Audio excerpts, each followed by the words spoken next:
Shalom Bapak Ibu, saudara-saudari sekalian. Kita akan melanjutkan PA kita dan kita akan memasuki pasal yang baru. Namun sebelumnya mari kita berdoa kepada Tuhan, memohon hikmat dari Tuhan. Ya Tuhan, Allah Bapa kami, terima kasih Engkau telah menyertai kami semua untuk dapat mengikuti ibadah PA dari minggu ke minggu. Dan kami akan mulai memasuki pasal yang baru, pasal yang ketiga dari kitab Pengkhotbah. Kiranya Engkau memberikan kami hikmat dan juga pengertian sehingga apa yang kami pelajari pada PA kali ini betul-betul dapat menjadi berkat di dalam kehidupan kami. Dalam nama Tuhan Yesus Kristus kami berdoa. Amin. Bapak Ibu sekalian, PA pada hari ini sudah memasuki pasal yang ketiga. Kita akan membahas apa yang dikatakan oleh pengkhotbah pada pasal yang ketiga. Saya share screen dan mari kita pelajari pengkhotbah pasal yang ketiga, ayat yang pertama sampai ke-8. Jadi pasal yang ketiga ini akan kita bahas di dalam 3 sesi, dan sesi yang pertama ini kita akan membahas secara khusus ayat yang pertama sampai ayat yang ke-8. Sebelumnya, saya akan mengantarkan kita untuk bersama-sama merenungkan apa yang terjadi ketika pandemi. Kita sudah melewati masa-masa pandemi, walaupun belum secara penuh, kita masih melakukan ibadah PA secara online, dan mungkin ada beberapa kegiatan yang masih harus dijaga protokolnya. Walaupun pemerintah sudah mulai melonggarkan dan membebaskan kita semua. Tetapi kita tentu masih ingat apa yang terjadi ketika pandemi COVID-19 mulai melanda di Indonesia dan juga seluruh dunia.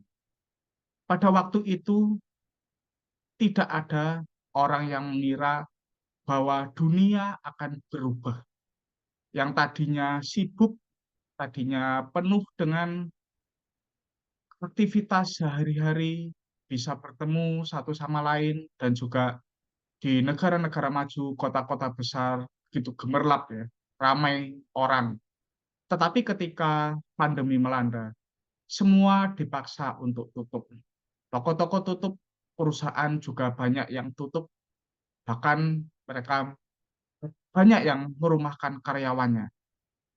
Dan tidak hanya itu, gereja-gereja pun dipaksa untuk tutup. Ibadah-ibadah hanya bisa dilakukan secara daring atau online. Saya merenungkan dunia berubah secara drastis. Yang tadinya ramai menjadi sepi. Yang tadinya kita penuh kesibukan menjadi di rumah saja. Dan kita juga banyak kehilangan orang-orang terdekat kita. Mungkin ada di antara Bapak Ibu, saudara-saudari sekalian yang kehilangan anggota keluarga, famili, ataupun orang-orang di sekitar Bapak Ibu, saudara-saudari. Minggu lalu, misalnya kelihatan masih bertemu, masih segar, masih bisa berolahraga, tetapi tiba-tiba terkena COVID, masuk ke rumah sakit, dan maaf, meninggal. Apa yang terjadi Bapak Ibu, saudara-saudara sekalian? Ketika pandemi COVID-19 melanda, manusia dipaksa untuk berpikir bahwa ada sesuatu di luar dirinya yang tidak bisa dikontrol. Begitu banyak rencana-rencana yang mungkin sudah ada di dalam pikiran, tetapi ketika sesuatu terjadi, maka rencana-rencana tersebut dihentikan atau dialihkan ke rencana-rencana yang lain. Perusahaan-perusahaan banyak yang mengganti strateginya. Dan ternyata kalau kita pelajari di dalam kehidupan secara umat manusia, pandemi semacam ini itu sudah berulang kali terjadi di dunia ini. Jadi ada semacam pola yang berulang bahwa dunia mungkin ada di dalam keadaan yang nyaman, yang normal, yang teratur, tetapi ada juga masa-masa ketika dunia mengalami yang namanya wabah, perang, bencana alam, dan sebagainya. Ini yang akan membantu kita untuk mengantarkan apa sih yang terjadi di dalam dunia ini dan bagaimana kita harus bersikap. Bukankah itu yang juga menjadi pengamatan pengkhotbah? Kalau Bapak Ibu, saudara-saudari sekalian mengikuti PA ini dari awal, maka dipaparkan bahwa pengkhotbah itu mengamati apa yang terjadi di dalam dunia ini. Memang dunia ini sangat membingungkan, tetapi kita bersyukur bahwa kita memiliki firman Tuhan yang tertulis di dalam Alkitab, sehingga kita bisa meresponnya dengan cara pandang yang benar. Terutama di dalam masa-masa yang penting, mengkhawatirkan, dan membingungkan. Nah, ini yang akan menjadi satu dasar bagi kita untuk bersama-sama mempelajari kitab pengkhotbah pasal yang ketiga ini.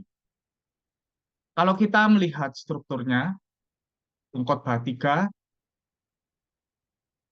dapat dibagi menjadi seperti ini ya, yang saya paparkan di layar. Ayat pertama sampai yang ke-8, di situ tertulis sebuah puisi yang bertemakan waktu. Ini akan menjadi pembahasan kita pada sesi ini. Pengkhotbah menuliskan dengan indah tentang waktu. Dan di situ kita akan bisa belajar bagaimana kita memaknai waktu kehidupan kita dengan terutama di dalam masa-masa yang membingungkan. Kemudian di ayat 9 ada satu pertanyaan tematik yang muncul ya. Jadi ada beberapa pertanyaan tematik, minimal ada 3, dan di dalam ayat yang ke-9 ini, pengkhotbah memunculkan pertanyaan tematik yaitu berkaitan dengan apa gunanya manusia berjerih lelah. Kita akan mempelajarinya di dalam sesi minggu depan. Dan kemudian ayat 10 sampai 15 pengkhotbah merefleksikan tentang waktu. Ayat 10 sampai 11 pengkhotbah merefleksikan apa yang Allah kerjakan. Kemudian dilanjutkan ayat 12 sampai 13 pengkhotbah merefleksikan apa yang manusia bisa lakukan, yaitu adalah menikmati. Kita akan belajar lebih lanjut. Kemudian ayat 14 sampai 15 diulang lagi, pengkhotbah merefleksikan apa yang Allah kerjakan. Jadi ada semacam teknik di sini ya. Nanti saya akan paparkan di dalam sesi selanjutnya. Kemudian pasal yang ketiga ayat 16 sampai 21 pengkhotbah merefleksikan tentang ketidakadilan. Di situ ada pengamatan pengkhotbah, kemudian pengkhotbah juga merefleksikan di dalam ayat 17 dan juga diulang lagi, dilanjutkan di dalam ayat 18 sampai 21 ya, tentang kematian dan juga ketidakadilan. Kemudian di dalam ayat 22 pengkhotbah itu memberi nasihat bahwa di tengah-tengah segala sesuatu yang ada, kita harus menikmati hidup. Mari kita akan membaca di dalam pengkhotbah ayat 3, pasal 3, ayat 1 sampai 8. Saya akan membacakannya bagi kita sekalian. Ayat 1 sampai 8. LAI memberi judul untuk segala sesuatu ada waktunya. Dan saya mengambilnya dari terjemahan baru edisi yang kedua. Untuk segala sesuatu ada masanya. Untuk apapun di bawah langit ada waktunya. Ada waktu untuk lahir dan ada waktu untuk meninggal. Ada waktu untuk menanam dan ada waktu untuk mencabut yang ditanam. Ada waktu untuk membunuh dan ada waktu untuk menyembuhkan. Ada waktu untuk meruntuhkan dan ada waktu untuk membangun. Ada waktu untuk menangis dan ada waktu untuk tertawa. Ada waktu untuk meratap dan ada waktu untuk menari. Ada waktu untuk membuang batu dan ada waktu untuk mengumpulkan batu. Ada waktu untuk memeluk dan ada waktu untuk menahan diri dari memeluk. Ada waktu untuk mencari dan ada waktu untuk kehilangan. Ada waktu untuk menyimpan dan ada waktu untuk membuang. Ada waktu untuk merobek dan ada waktu untuk menjahit. Ada waktu untuk berdiam diri dan ada waktu untuk berbicara. Ada waktu untuk mengasihi dan ada waktu untuk membenci. Ada waktu untuk perang dan ada waktu untuk damai. Bapak, Ibu, saudara-saudari sekalian, kalau kita memperhatikan dari ayat 1 sampai 8 ini, kita akan mendapati satu pola yang sangat terlihat ya, yaitu perulangan-perulangan kata yang saling bertentangan. Saya akan membahasnya lebih lanjut. Jadi di dalam ayat 1 sampai 8 ini, pengkhotbah itu menuliskan sebuah puisi yang menggambarkan bahwa segala sesuatu itu ada waktunya. Semua yang terjadi di dalam kehidupan ini, apa yang terjadi di dalam kehidupan kita, itu terjadi secara tertata dan juga berulang. Ada waktu-waktu yang tepat seperti tadi, pandemi. Maksudnya ketika sesuatu itu terjadi, manusia itu sering tidak bisa mengontrolnya. Dan kalau kita melihat secara Alkitab, memang sebenarnya segala sesuatu di dalam kehidupan ini itu tidak bisa dikontrol oleh kita sepenuhnya. Termasuk juga hal-hal yang remeh. Kalau Allah tidak mengendakinya, maka kita tidak bisa melakukannya. Kita mau ke gereja, kelihatannya remeh. Tetapi tiba-tiba ada bencana, wabah seperti pandemi COVID-19. Gereja dipaksa tutup, maka kita harus beribadah secara online. Itu salah satu contohnya. Apa yang dipaparkan di dalam puisi ini itu mengingatkan kita kalau kita baca ulang ya di dalam pasal 1 ayat 4 sampai 19. Maaf, sampai 9. Di situ dipaparkan tentang keteraturan dan akibatnya. Kita sudah mempelajarinya di sesi-sesi sebelumnya. Dan dari pengamatan ini timbul satu pertanyaan, apa atau siapa yang memiliki kuasa untuk menentukan segala sesuatunya? Kalau manusia tidak bisa mengontrolnya, maka apa sebenarnya atau siapa sebenarnya yang mengontrol segala sesuatu itu terjadi? Dan kata-katanya di dalam puisi ini memang sangat indah kalau kita melihatnya, sangat puitis, ada keteraturan dan juga ada pasangan-pasangan kata yang begitu menancap di benak kita. Tetapi sebenarnya kalau kita renungkan dalam-dalam, maka ada kesuraman di dalamnya. Mengapa demikian? Nanti akan terlihat lebih jelas di dalam pembahasan sesi selanjutnya ketika kita sudah memasuki ayat 9 sampai 15. Mengapa kalau sesuatu itu terjadi pada waktunya, itu akan menimbulkan keresahan di dalam hati kita. Tentu saja kita tidak bisa mengontrolnya, dan itu menimbulkan kegelisahan dan juga kegentaran di dalam hati kita. Yang dipaparkan di dalam bagian ini, segala sesuatu terjadi, ada lahir, ada meninggal, kemudian ada perang, ada damai. Di dalam kehidupan ini, pasangan-pasangan semacam itu terjadi secara berulang. Dan itu mengingatkan saya terhadap satu konsep ya di dalam filsafat Jawa, ada yang namanya cokro manggilingan. Cokro atau cakram itu roda, manggilingan itu artinya yang berputar. Di dalam filsafat ini itu diajarkan bahwa ada semacam siklus hidup manusia yang selalu berputar, kadang di atas, kadang di bawah. Ada masanya kita menikmati kesehatan, ada masanya kita jatuh sakit, ada masanya kita mengalami kejayaan, ada masanya kita akan mengalami keterpurukan. Di dunia ini sejarah juga demikian. Ada penguasa-penguasa di dunia ini yang kelihatannya itu mereka memiliki kekuasaan yang mutlak, tidak ada seorang pun yang bisa mengganggu gugat. Tetapi toh akhirnya kekuasaan tersebut juga runtuh. Mereka turun, mereka dipaksa turun takhta, atau yang terjadi adalah Tuhan memaksa mereka turun takhta dengan mencabut nyawa mereka. Nah, ini kita bisa melihat, termasuk di dalam sejarah bangsa-bangsa Israel. Ada kerajaan-kerajaan yang kuat, ada Mesir, ada Babel, ada Yunani, ada Roma. Semuanya adalah kerajaan-kerajaan yang sangat kuat.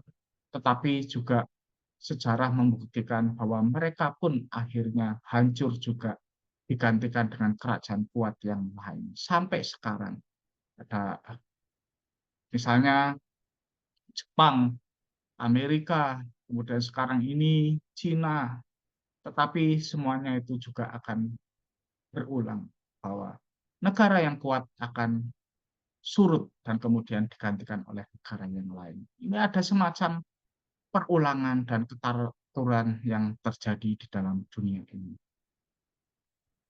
Segala sesuatu ada waktunya. Ini dikatakan di dalam ayat yang pertama. Ada waktu-waktu yang tepat di dunia ini. Misalnya, seorang ibu itu mengandung sekitar 9 bulan. Dan kemudian seorang petani itu mulai menanam padi pada musim tanam. Dan apa yang terjadi kalau kita melihat bahwa manusia itu akan menghadapi kesusahan jika berusaha melanggarnya. Kalau ibu dipaksa melahirkan pada usia yang lebih muda, misalnya kehamilan baru memasuki bulan yang ke-6, bulan yang ke-7, bulan yang ke-8, itu tentu akan memiliki konsekuensi pada si bayi maupun si ibu. Demikian juga ketika sudah waktunya melahirkan, tetapi tidak bisa melahirkan. Nah, ini juga tentu ada tindakan-tindakan medis yang harus dilakukan. Petani kalau sudah mulai musim tanam, tetapi dia tidak menggunakan kesempatan itu juga tentu ada konsekuensinya terhadap hasil taninya. Nah, jadi kalau manusia berusaha melanggar, pasti ada kesusahan. Demikian juga ketika kita melihat fenomena di dalam dunia rohani, ya, yaitu bahwa ada waktunya seseorang itu mau bertobat. Kadang-kadang kita sangat susah melihat seseorang ataupun misalnya di dalam anggota keluarga kita yang kita nasihati terus, kok tidak mau berbalik kepada Tuhan, tidak mau bertobat. Kita mendoakan terus. Tetapi ada masanya orang tersebut kembali kepada Tuhan. Inilah kerja Roh Kudus yang tidak bisa kita kontrol. Kita melakukan usaha manusia semaksimal mungkin, tetapi hasil akhirnya ada di dalam kuasa Roh Kudus, di dalam kendali Roh Kudus. Inilah yang dipaparkan oleh pengkhotbah sebenarnya di dalam bagian ini, ya. Segala sesuatu itu ada waktunya dan ada sesuatu di luar manusia yang mengontrol. Tentu kalau orang tidak percaya Tuhan, maka mereka bisa beranggapan bahwa sesuatu yang mengontrol itu adalah misalnya dewa-dewa, atau nasib, atau karma, dan sebagainya.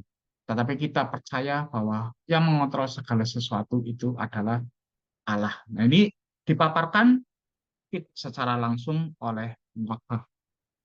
Jadi kalau kita membaca kitab pengkhotbah, banyak sekali di situ dikatakan frasa di bawah langit, ya, termasuk juga muncul di dalam ayat 1. Jadi kalau kita ingin memaknai hidup dengan benar, maka kita harus keluar dari apa yang di bawah langit ini. Kita tidak hanya fokus di dalam dunia ini, kita harus keluar dari dunia ini, yaitu apa? Di luar ada apa?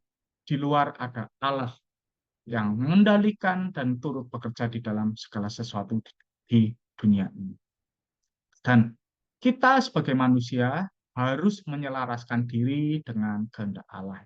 Jadi ibaratnya, misalnya di dalam kehidupan sehari-hari, kita tentu tahu ada yang namanya lampu lalu lintas.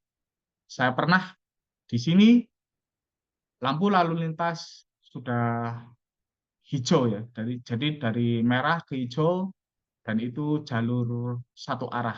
saya patuh mengikutinya. Jadi merah saya berhenti, hijau saya jalan. Tetapi tiba-tiba dari arah berlawanan ya, yang seharusnya mereka itu berhenti, tetapi mereka itu ada seorang pengendara motor yang jalan berlawanan arah dengan saya dan akhirnya terjadi tabrakan.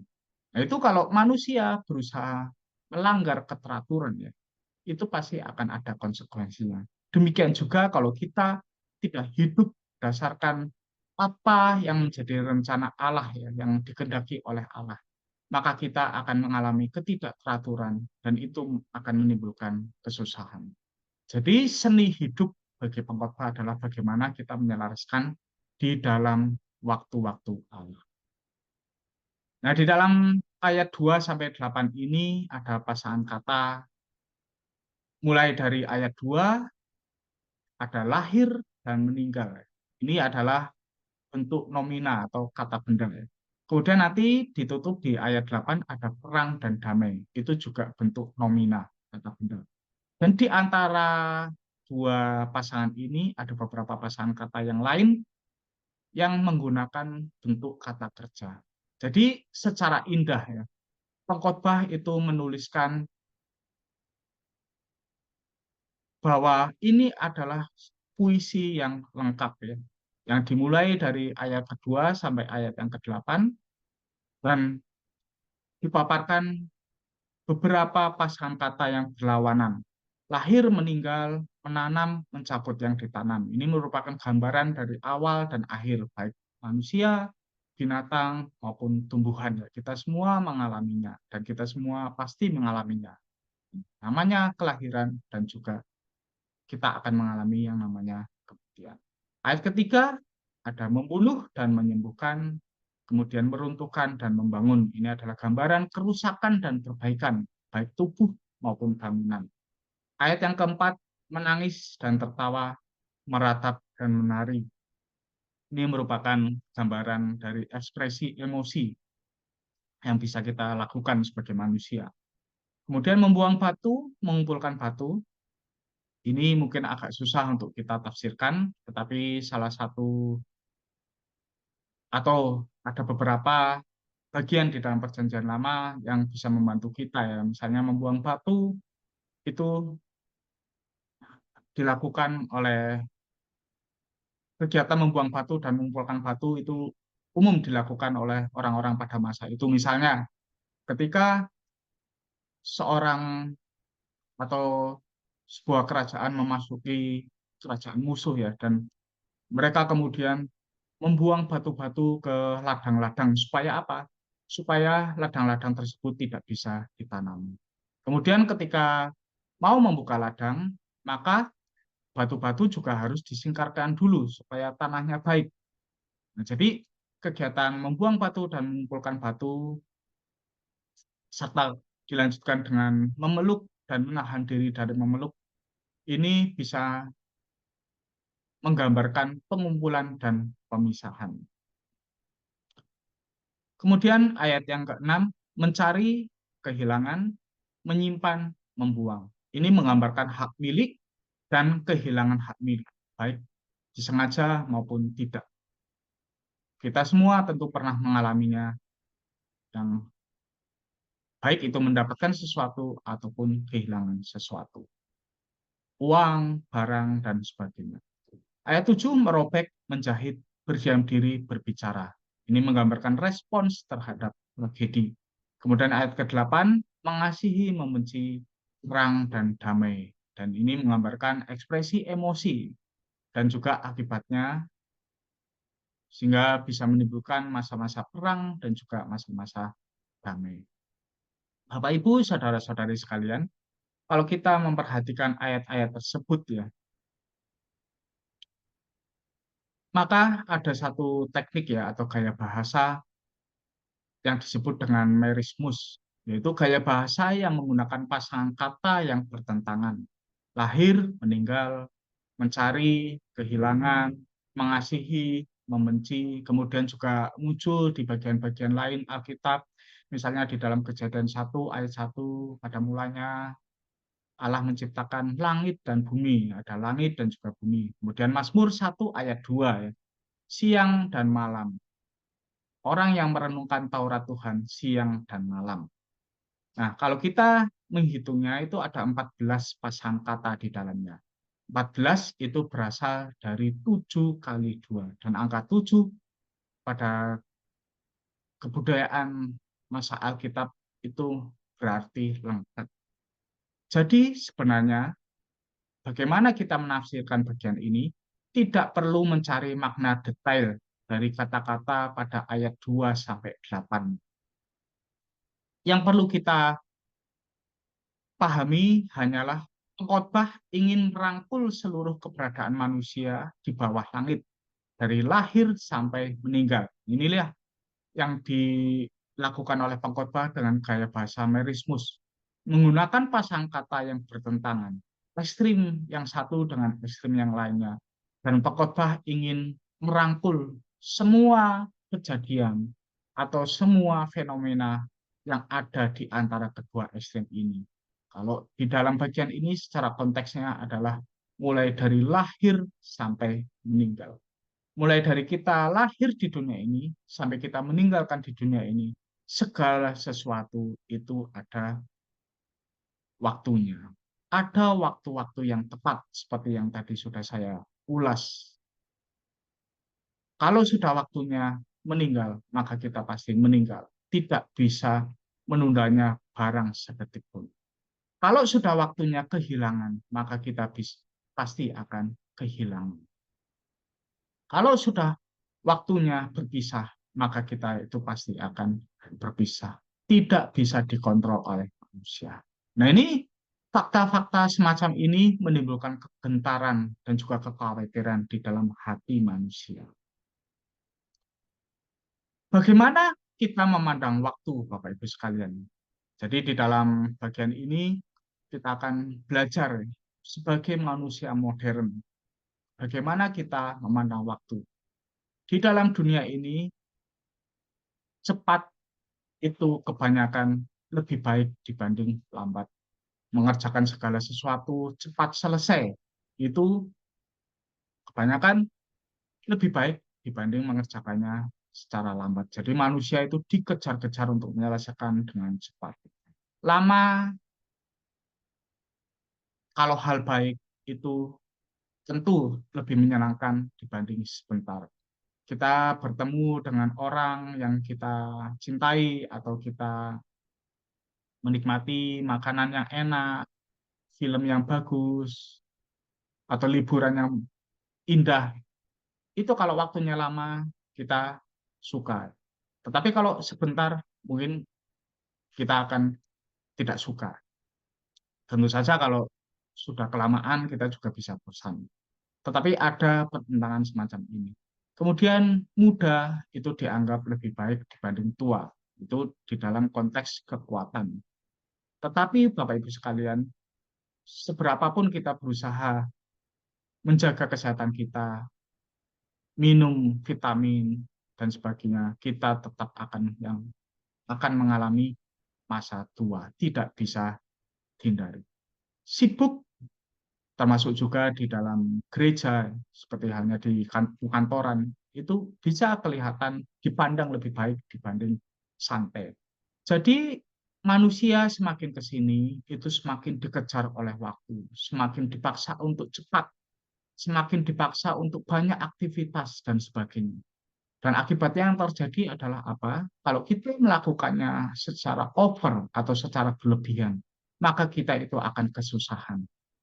Misalnya, kok saya sudah lama mengerjakan ini, tetapi hasilnya belum kelihatan. Perusahaan saya sudah lama berdiri, tetapi kok kelihatannya keuntungannya masih begitu-begitu saja. Di dalam pelayanan kita sudah berusaha dengan tekun, tetapi kok kelihatannya buahnya belum tampak. Dan kalau kita berusaha merekayasa itu semua, hasilnya pasti tidak akan baik. Perusahaan yang berkembang terlalu cepat itu juga akan rentan dengan masalahan. Pelayanan yang direkayasa untuk mencapai target-target tertentu terlalu cepat, itu juga tentu tidak baik. Tadi saya sudah memaparkan bahwa ada waktunya Roh Kudus berbicara di dalam hati orang-orang sehingga mereka itu bisa bertobat dan kembali kepada Tuhan secara sepenuhnya. Itu tidak bisa dipaksa, Bapak Ibu, saudara-saudara sekalian. Nah, ini yang menjadikan kita untuk memahami waktu dengan benar ya, terutama berdasarkan pengkhotbah ayat 3, pasal 3 ayat 1 sampai 8. Waktu atau di dalam bahasa Ibrani-nya et ya. Di dalam ayat 2 sampai 8 itu muncul 27 kali ya, berulang. Dan ini menandakan terjadinya suatu peristiwa. Jadi di dalam dunia ini ingat ya, ada Allah yang mengontrol terjadinya suatu peristiwa di dalam dunia ini. Dan seringkali kita kalau tidak bisa menyelaraskan diri dengan peristiwa-peristiwa tersebut ya, maka kita itu akan mengalami kesusahan. Jadi apa yang bisa kita pelajari ya di dalam memandang waktu ya, bahwa waktu atau peristiwa yang ada di dalam kehidupan kita itu sebenarnya hasil akhirnya tidak ditentukan oleh apa yang kita rencanakan atau apa yang kita lakukan, tetapi hasil akhirnya ditentukan oleh apakah Allah mengendakinya atau tidak. Kalau belum waktunya, semuanya itu pasti tidak akan terjadi. Tetapi kalau sudah waktunya, tidak ada seorang pun yang bisa menghentikannya. Di dalam pelayanan tokoh-tokoh Alkitab, kita juga berulang kali melihat bahwa Roh Kudus bekerja di dalam sejarah pelayanan tersebut ya. Dan ketika Allah sudah mengendakinya, maka seseorang bisa bertobat, iman bisa bertumbuh, dan juga Injil bisa tersebar. Tetapi kalau Allah belum mengendakinya, maka kelihatannya ya, orang-orang di dalam Alkitab mereka berusaha keras, tetapi belum ada hasil yang terlihat di dalam kehidupan, misalnya Yesaya, kemudian juga Paulus yang di dalam perjalanan misi sering menghadapi berbagai rintangan. Tetapi ada orang-orang yang kelihatannya cuma bertemu Paulus dalam waktu yang singkat, tetapi bisa bertobat dan bahkan bisa menjadi pekabar Injil. Ada dua pelajaran yang dapat kita petik, Bapak Ibu, saudara-saudari sekalian. Yang pertama adalah perubahan itu pasti. Jadi, hiduplah dengan berhikmat. Kalau di dalam Perjanjian Baru, Efesus 5 ayat 16, Kolose 4 ayat 5, dikatakan pergunakan waktu yang ada. Jadi, jangan menolak perubahan, karena itu pasti terjadi. Tidak selamanya kita itu akan ada di dalam kondisi yang sekarang ini. Tidak selamanya gereja ada di dalam kondisi sekarang ini. Tidak selamanya Indonesia atau dunia ada di dalam kondisi sekarang ini. Semua pasti akan berubah. Dan itulah yang menuntut kita untuk hidup secara berhikmat. Maksudnya apa? Maksudnya adalah kita harus melakukan hal yang tepat pada waktu yang di dalam Tuhan supaya mendapatkan hasil yang indah. Efesus 2 ayat 10 tertulis demikian, karena kita ini buatan Allah, diciptakan dalam Kristus Yesus untuk melakukan pekerjaan baik yang dipersiapkan Allah sebelumnya. Ia mau supaya kita hidup di dalamnya. Jadi Bapak Ibu sekalian, jangan khawatir dengan perubahan. Karena apa? Karena ketika kita lahir di dalam dunia ini dan juga menjadi anak-anak Tuhan, maka sebenarnya Tuhan itu sudah mempersiapkan bagi kita satu pekerjaan baik yang bisa kita lakukan di dalam dunia ini di tengah kondisi apapun. Dan ingat, masa-masa susah maupun senang itu tidak akan berlangsung selamanya. Ketika masa-masa susah, mungkin kita mulai kehilangan pengharapan sedikit demi sedikit, tetapi ingat, itu tidak berlangsung selamanya. Sakit bisa sembuh, dan kalaupun tidak sembuh, lihat perkataan pengkhotbah di bawah langit ya. Nanti akan ada masanya kehidupan selanjutnya, kehidupan di luar dunia ini, dan di situ kita akan mengalami kebahagiaan yang kekal. Jadi sudah pasti orang di dalam Tuhan akan mengalami kebahagiaan. Dan juga masa senang tidak berlangsung selamanya. Ketika ada di dalam kondisi jaya, kita harus ingat apa yang harus kita lakukan dengan uang kita, dengan kesehatan kita, dengan waktu kita, dan sebagainya. Karena itu tidak akan berlangsung selamanya. Hidup itu sendiri pada akhirnya. Kita memiliki waktu yang terbatas di dalam kehidupan ini, dan kita harus memanfaatkan waktu itu baik-baik, supaya kita menjalani kehidupan yang bermakna. Kehidupan yang bermakna menurut pengkhotbah bukan kehidupan yang gilang gemilang penuh dengan kekayaan ataupun sehat terus, rumah tangga harmonis terus, pelayanan di gereja lancar terus, tidak demikiannya. Pengkhotbah dengan jelas memaparkan ada pertentangan-pertentangan negatif dan juga positif. Tetapi yang penting adalah bagaimana kita bisa menjalaninya dengan cara yang berhikmat selaras dengan waktunya Tuhan. Waktu senang, kita melakukan hal yang tepat sesuai dengan apa yang Tuhan kehendaki. Waktu susah, kita juga melakukan hal yang tepat sesuai dengan apa yang Tuhan kehendaki. Itulah pentingnya mengapa kita perlu mempelajari Alkitab ya Bapak Ibu sekalian. Kemudian yang kedua, Allah bekerja di dalam setiap masa kehidupan kita ya. Roma 8 ayat 28. Itu kita ingat semua ya. Jadi semua yang terjadi di dalam kehidupan ini ya, kehidupan orang-orang percaya, itu dikendalikan oleh Allah ya. Kita memang memiliki kehendak yang bebas. Itu kehendak itu asli memang ada. Tetapi semuanya Allah rancangkan ya untuk bekerja menggenapi seluruh rencananya. Hal-hal yang baik, ingat Allah tidak pernah melupakan janjinya. Di dalam Yosua 21 ayat 45 tertulis segala janji yang indah yang difirmankan Tuhan kepada kaum Israel tidak ada yang gugur. Semuanya terpenuhi. Ingat Bapak Ibu sekalian, semuanya terpenuhi. Hal-hal baik Allah tidak menunda-nunda untuk melakukannya. Allah pasti melakukannya, tidak akan melupakan. Begitu juga di dalam kehidupan kita, kalau ada hal yang baik, seluruhnya itu pasti Allah kerjakan. Jadi tidak usah khawatir, hidup saya bagaimana, kok hidup saya seperti ini. Ingat, Allah tidak pernah melupakan janjinya untuk memberikan hal-hal yang baik kepada kita. Tentu sesuai dengan waktu dan rencananya. Kemudian hal-hal buruk, Allah juga mampu menjadikan indah pada waktunya. Jadi, walaupun kita mengalami masa-masa yang sangat berat, tetapi pengkhotbah menyatakan bahwa masa-masa yang berat tersebut pun sanggup Allah ubah untuk menjadi sesuatu yang indah pada waktunya. Nah, ini kita akan mempelajarinya di dalam ayat yang ke-11. Tapi itu berkaitan dengan apa yang kita baca pada bagian ini ya. Ada waktu-waktu tertentu yang teratur terjadi. Kelihatannya itu acak ya. Tetapi kalau kita pahami lagi ya, itu semuanya berjalan tepat pada waktunya. Dan kalau kita belajar di sesi selanjutnya, kita akan lebih mengerti bahwa semuanya itu terjadi, baik hal-hal yang kelihatannya baik menurut pandangan manusia, maupun hal-hal yang kelihatannya buruk di dalam pandangan manusia.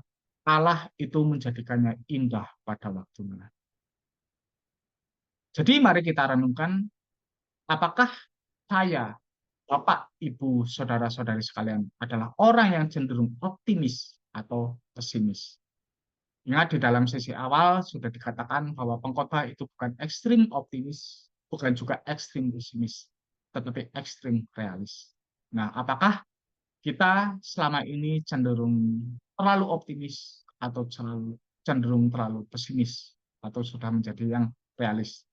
Berdasarkan pengkhotbah 3 ayat 1 sampai 8, apa yang perlu diperbaiki? Jadi renungkan ulang Bapak Ibu sekalian bagian ini, dan kalau kita memahaminya dengan tepat, kita akan terhindar dari kepahitan hidup ya, kegetiran hidup, kecewaan yang berlarut-larut. Kita bisa menghadapi perubahan, segala sesuatu yang kelihatannya terjadi secara tiba-tiba, itu kita bisa hadapinya dengan tetap bersandar pada Tuhan. Kita tetap bisa menikmati di tengah-tengah keadaan seperti itu. Kita akan membahasnya lebih lanjut di dalam sesi selanjutnya. Sebagai penutup, saya akan mengutip satu kalimat dari seorang penulis dan juga penafsir Alkitab yang buku-bukunya saya sering baca juga. Bapak Ibu juga bisa membacanya. Berbagai buku beliau itu ada beberapa yang sudah diterjemahkan di dalam bahasa Indonesia. Warren Wiersbe mengatakan, ketika kita mengenal Kristus sebagai Tuhan dan Juru Selamat, tidak peduli seberapapun kelam masa yang ada, kita ada dalam jalinan kisah cinta yang indah. Luar biasa, bukan Bapak Ibu sekalian? Inilah janji Tuhan bagi kita yang ada di dalam Kristus. Kristus sedang merajut hidup kita dari lahir sampai akhirnya nanti meninggal, baik di dalam masa susah maupun di dalam masa senang. Kristus sedang merenda kehidupan kita, dan nanti ketika kita kembali kepadanya, kita bertemu muka dengan Kristus, kita akan memahami bahwa segala sesuatu yang terjadi di dalam kehidupan ini adalah kisah hidup yang indah. Itu yang menjadi janji Tuhan bagi Bapak, Ibu, saudara-saudari sekalian, apapun dan bagaimanapun kehidupan yang Bapak, Ibu, saudara-saudari sekalian jalani. Ingat, seperti juga di dalam kitab Yosua tadi, Allah tidak alpa memberikan yang baik kepada kita. Semua janjinya itu terpenuhi. Mari kita tutup sesi PA ini dengan berdoa, dan kiranya apa yang kita pelajari pada sesi ini dapat menjadi berkat bagi kehidupan Bapak, Ibu, saudara-saudari sekalian, dan kiranya juga dapat disaksikan baik secara kata-kata. Renungan-renungan ini bisa dibagikan di dalam kelompok-kelompok kecil maupun juga di dalam pertemuan-pertemuan keluarga dengan orang-orang lain dan juga orang-orang yang belum mengenal Tuhan, untuk bisa menjadi penghiburan bagi mereka. Dan juga Bapak Ibu bisa membagikannya melalui tindakan yang tepat di waktu yang tepat sesuai dengan waktunya Tuhan di dalam Tuhan. Mari kita berdoa. Ya Tuhan Allah Bapa kami, terima kasih Engkau memberikan kami kesempatan untuk dapat mempelajari firman-Mu yang begitu indah, yang dapat menuntun kami di dalam setiap masa kehidupan kami, baik kami sebagai orang muda maupun orang tua, di dalam masa susah maupun di dalam masa senang. Kami bisa meresponnya dengan tepat, kami bisa yakin dan bersandar bahwa ada Allah yang mengendalikan semuanya itu, sehingga kami tidak khawatir Tuhan, termasuk juga ketika kami melakukan kesalahan-kesalahan, ketika kami berbalik kepada Engkau, maka Engkau bisa menjadikan semuanya indah pada waktunya. Tuhan, kiranya firman ini menguatkan kami di dalam masa-masa kesusahan. Engkau jamah hati kami semua, Tuhan. Roh Kudus kiranya menerangi kami, sehingga di dalam kesusahan tersebut menimbulkan pengharapan. Dan juga kiranya ketika kami ada di dalam masa-masa kelegaan, kelancaran, kiranya Roh Kudus juga memberikan pengertian kepada kami untuk dapat menuntun kami melakukan hal yang tepat dengan segala kelancaran yang ada. Kami lebih mendekat kepada Engkau, dan kami juga lebih banyak menjadi berkat bagi orang-orang di sekitar kami. Dan Bapak, Ibu, saudara sekalian, terimalah berkat dari Tuhan. Kasih karunia dan damai sejahtera dari Allah Bapa kita dan dari Tuhan Yesus Kristus, serta persekutuan dengan Roh Kudus, kiranya turun melimpah atas Bapak, Ibu, saudara-saudari sekalian, mulai hari ini sampai Kristus datang kedua kalinya. Amin.